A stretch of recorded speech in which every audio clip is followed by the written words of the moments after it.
జగమంత కుటుంబం నాది, ఏకాకి జీవితం నాది, సంసార సాగరం నాదే, సన్యాసం శూన్యం నావే.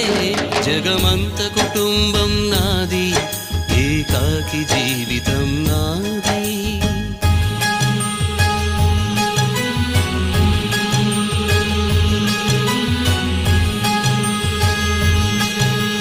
కవినై కవితనై భార్యనై భర్తనై, కవినై కవితనై భార్యనై భర్తనై, మల్లెల దారిలో మంచు ఎడారిలో, మల్లెల దారిలో మంచు ఎడారిలో, పన్నీటి జయ గీతాల కన్నీటి జలపాతాల, నాతో నేను అనుగమిస్తూ